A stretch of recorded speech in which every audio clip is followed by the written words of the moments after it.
আমরা সাধারণত research paper খোঁজার জন্য গুগল স্কলার ব্যবহার করি। হ্যাঁ, গুগল স্কলারে আমরা যখন কোনো কিছু লিখে সার্চ দেই, এটা কিন্তু বাই ডিফল্ট আমাদের ওই সার্চের কিওয়ার্ডগুলোর সাথে রিসার্চ পেপারের টাইটেলগুলোর সাথে ম্যাচ করে এবং আমাদের রিলেভেন্ট পেপারগুলো দেয়। এখন আমরা করি কি, পেপারগুলো থেকে যেগুলো আমাদের কাছে রিলেভেন্ট মনে হয় সেগুলো পিডিএফ ডাউনলোড দিই এবং ওই পিডিএফটা টোটালটা পড়ি আমাদের রিলেভেন্ট যে ইনফরমেশন আমরা পেতে যাচ্ছি সেটা পাওয়ার জন্য। আমাদের কিন্তু পুরো পিডিএফটা পড়া লাগে। অনেকগুলো এআই টুল আসার কারণে আমাদের এই কাজটা কিন্তু আরো বেশি সহজ হয়ে গেছে। এরকম ২ টা টুল নিয়ে আমি আজকে কথা বলব, elicit.org আর হচ্ছে SciSpace। আপনি যদি এই ভিডিওটা দেখছেন, আমি অ্যাজিউম করে নিচ্ছি আপনি জানেন লিটারেচার রিভিউ কি।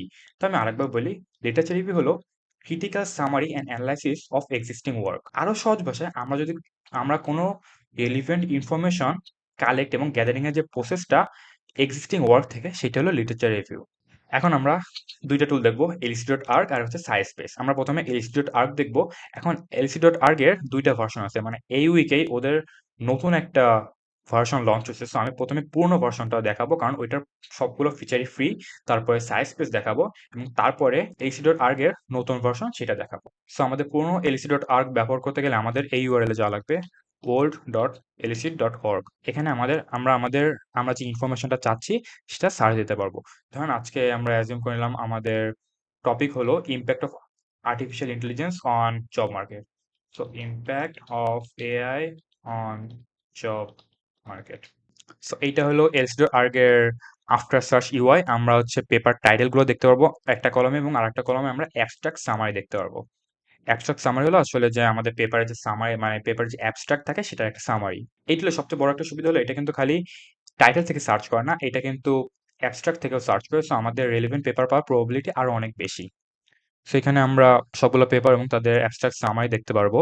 সো আমাদের ইনফরমেশন খোঁজা আরো বেশি সহজ এবং এখানে আরো অনেকগুলো টুল আছে, যেমন আমরা এক্সপোর্ট করতে পারবো। সো আমাদের যে সার্চ রেজাল্টটা আমরা সিএসভি ফাইলে এক্সপোর্ট করতে পারবো, আমরা সর্ট করতে পারবো এবং একটা ইম্পর্টেন্ট ফিচার হলো ফিল্টার। সো আমরা কিওয়ার্ড দিয়ে ফিল্টার করতে পারবো।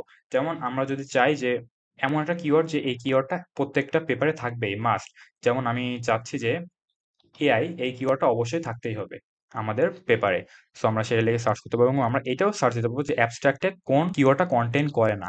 সো আমরা এই ফিচারটা ইউজ করতে পারি পাবলিশ আফটার। এটা হচ্ছে নরমালি কোন ইয়ার, আমরা রিসেন্ট ইয়ারগুলো চাইলে ধরেন আমরা চাচ্ছি হচ্ছে 2019 এর পরবর্তী আমরা পেপারগুলো চাচ্ছি। সো আমরা এখানে ক্লিক করলে 2019 এবং তার পরবর্তী পেপারগুলো পাবো।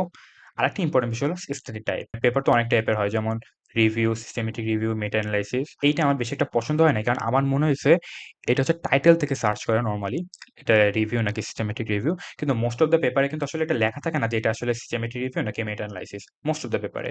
সো এই কারণে আমার মনে হয় এটা অনেকটা বেশি ইউজফুল না। সো আপনারা ইচ্ছা করলে ট্রাই করতে পারেন। আমার কাছে সবচেয়ে বেশি পছন্দের বিষয় এটা হলো এখানে আমরা কলাম অ্যাড করতে পারবো। যেমন এখানে ২ টা কলাম আছে, অ্যাবস্ট্রাক্ট সামারি আর হচ্ছে পেপার টাইটেল। আমরা যেমন অথর অ্যাড করতে পারি, আমরা কোন জার্নালে পাবলিশ হয়েছে এটা অ্যাড করতে পারি। এরা আরো অনেক টাইপের ইনফরমেশন আছে যেগুলো আমাদের দরকার হইতে পারে। যেমন প্রত্যেকটা পেপারে আসলে লিমিটেশনস কি, সবগুলোতে তো লিমিটেশনস থাকে না। তো এখানে লিমিটেশন এক্সট্রাক্ট করতে পারে নাই। আমরা নাম্বার অফ পার্টিসিপেন্ট সার্চ করতে পারি, কিন্তু আমার মনে হয় এই রিসার্চের জন্য, যেমন আমাদের টাইটেল হলো impact of AI on job market, এটার জন্য আসলে নাম্বার অফ পার্টিসিপেন্ট রেলিভেন্ট না, এটা আমাদের দরকার নেই। এছাড়াও যেমন আমরা কাস্টম কলামও অ্যাড করতে পারি। যেমন আমরা যদি আমাদের রিসার্চ টাইটেল এমন হয়, ধরলাম image enhancement using deep learning.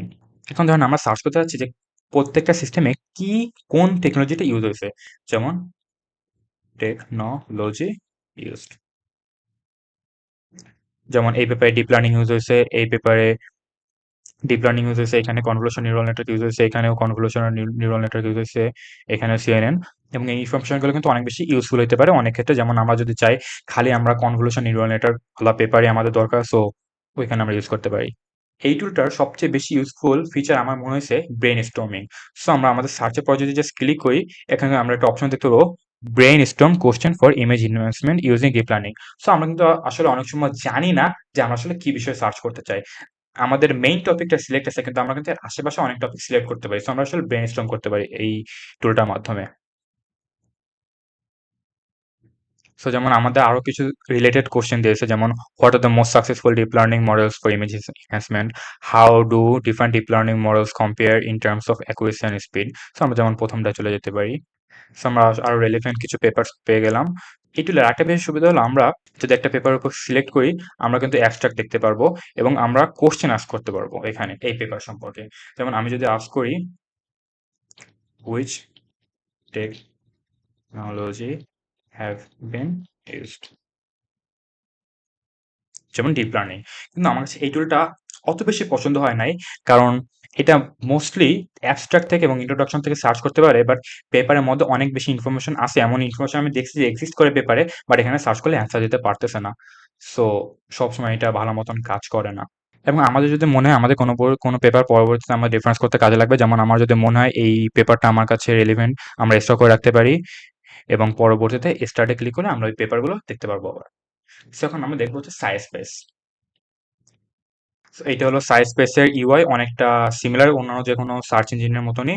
So আমরা যদি এখানে সার্চ দিই image enhancement using deep learning, এই টুলের আফটার সার্চ ইউআই অনেকটা এলসি.আর্গ এর মতনই, কিন্তু এখানে হচ্ছে আমরা ইনসাইটস পাচ্ছি, আমরা হচ্ছে ওইখানে এলসিডোর আগে পেয়েছিলাম হচ্ছে অ্যাবস্ট্রাক্ট সামারি, সো অনেকটা কাইন্ড অফ সিমিলার। এখানে আমরা কলাম অ্যাড করতে পারবো, এখানে আমরা সর্ট করতে পারবো, সিএসভি ফাইল এক্সপোর্ট করতে পারবো। সো মোটামুটি বিষয়টা সেম, কিন্তু একটা এক্সট্রা ফিচার আছে এখানে, সেটা হচ্ছে কোপাইলট। সো আমরা এখানে এই যে পেপারগুলো পাইছি, এই মানে যে পেপারগুলো সার্চ রেজাল্টে আসছে, এইগুলো থেকে আমরা যদি কোনো কম্বাইন্ড একটা কোশ্চেন করতে চাই, সেই কোশ্চেনগুলো আমরা এই কোপাইলটে করতে পারবো। যেমন আমি যদি আস্ক করতে চাই was there any surprising or unexpected result in the papers,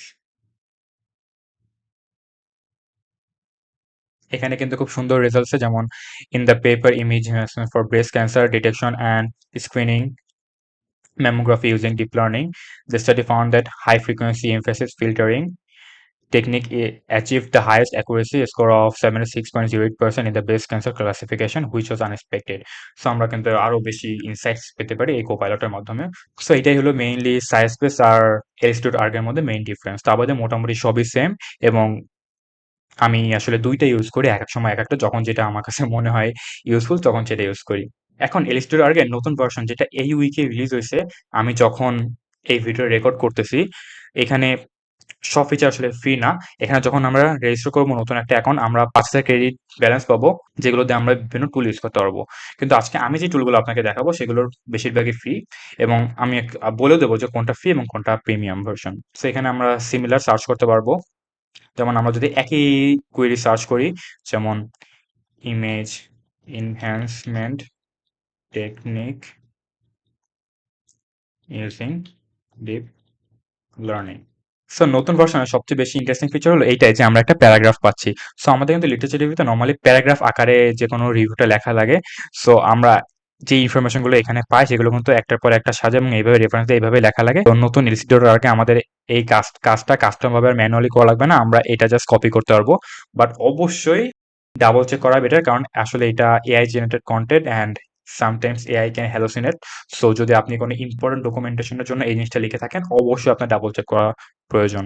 এবং অন্যান্য ফিচারগুলো প্রায় সেম, সিএসভি ফাইল বিব ফাইলে এক্সপোর্ট করতে পারবেন, অ্যাবস্ট্রাক্ট সামারি পাচ্ছেন, পেপার পাচ্ছেন, এই ফিচারগুলো আসলে ফ্রি। কিন্তু আপনি যদি এখন নতুন কলাম অ্যাড করতে চান, যেমন ইন্টারভেনশন, এগুলো কিন্তু আসলে প্রিমিয়াম। যেমন এখানে বলছে most column cost 100 credit, around 100 credit. So আপনি যদি কলাম অ্যাড করতে চান আপনার কিন্তু ক্রেডিট ডিডাক্ট হবে এখান থেকে। সো আমি আসলে এটা করতেছি না। সো এটাই। সো লাস্ট থিং হলো কিভাবে সাইটেশন করবেন। নরমালি সাইটেশনস তো আমরা ম্যানুয়ালি করি হার্ভার্ড রেফারেন্স সিস্টেমে অর আপা এপিআই রেফারেন্সিং সিস্টেমে, বাট আমি আসলে দুইটা টুল ইউজ করি। একটা হচ্ছে সাইট দিস ফর মি, আর একটা হলো mybeep.com। আপনি দুইটা ইউজ করতে পারবেন। সো এখানে আমাদের ডিওআই লাগবে মেইনলি। সো ধরুন আপনি এই পেপারটা সাইট করতে যাচ্ছেন, এখন আপনি জাস্ট এই ডিওআই লিঙ্কটা কপি করতে পারেন, এবং এই মাইবিপে যদি আপনি জার্নালে যান এবং আপনি এখানে জাস্ট ডিওআইটা কপি করতে পারবেন, এবং আপনি কোন স্টাইলে চান, আপনি হার্ভার্ড স্টাইলে চান নাকি এপি7 রেফারেন্স স্টাইল চান, আপনি সেটা সিলেক্ট করে আপনি ঠিক জাস্ট সার্চ করতে পারবেন। সো আপনাকে আসলে অ্যাকচুয়াল যে রেফারেন্সিং ওইটা দিয়ে দিবে। সো এরপর আপনি এইভাবে রেফারেন্স লিস্ট পেয়ে যাবেন। সো এগুলো হচ্ছে আমার আগের রেফারেন্সিং, আর এটা হচ্ছে কেবল যে আমরা রেফারেন্সটা করলাম, সেখানে আপনি টোটাল সাইটেশনসটা পাবেন এবং আপনি ইনটেক্স সাইটেশনও পাবেন। ঠিক এইভাবে ক্লিক করে এখানে just Intex citation copy, Intex citation click করে আপনি ইনটেক্স সাইটেশনটাও পেয়ে যাবেন। সো এটাই। আর একটা হচ্ছে সাইট দিস ফর মি, এটাও কাইন্ড অফ সিমিলার। সো আপনি এখানে ক্রিয়েট সাইটেশনস যাবেন, আপনি ওয়েবসাইট সাইট করবেন নাকি জার্নাল সাইট করবেন, এটা হচ্ছে আমরা জার্নাল সাইট করবো, সো জার্নাল সিলেক্ট করবো। এখানে যদি আমরা ডিওআইটা কপি করি আমরা পেয়ে যাবো। সো এখানে তারপর যদি আমরা সাইট ক্লিক করি, কন্টিনিউ, এবং আপনি ম্যানুয়াল যদি ইনফরমেশন কোনো কিছু ইনপুট করতে চান সেটাও করতে পারবেন, এবং কমপ্লিট সাইটেশনস আপনি হার্ভার্ডে চাইলে হার্ভার্ড স্টাইলে চাইতে পারেন, আপনি যদি এপিএ 7 বা শিকাগো আপনি যে রেফারেন্সিং স্টাইল চান সেটা আপনি সিলেক্ট করতে পারবেন, এবং জাস্ট সেম আপনি এখান থেকে সাইটেশনস কপি করতে পারবেন এবং ইনটেক্স সাইটেশন কপি করতে পারবেন। সো আমি আসলে সাইট ফর মি অ্যান্ড মাইবিব দুইটা ইউজ করি, কারণ দুইটা সবসময় পারফেক্টলি কাজ করে না। মাঝে মাঝে কোনো পেপার থেকে মাইবিব ভালো মতন ইনফরমেশন এক্সট্রাক্ট করতে পারে না, আবার মাঝে মাঝে সাইট ফর মি ভালো মতো ইনফরমেশন এক্সট্রাক্ট করতে পারে না। সো আমি আসলে দুইটা দিয়ে ডাবল চেক করে নিই কোনটা থেকে পারফেক্টলি পাচ্ছি আমি স্টাইলটা, এটাই। সো আশা করি আপনাদের ভিডিওটা ভালো লাগছে এবং কাজে লাগবে। Thank you.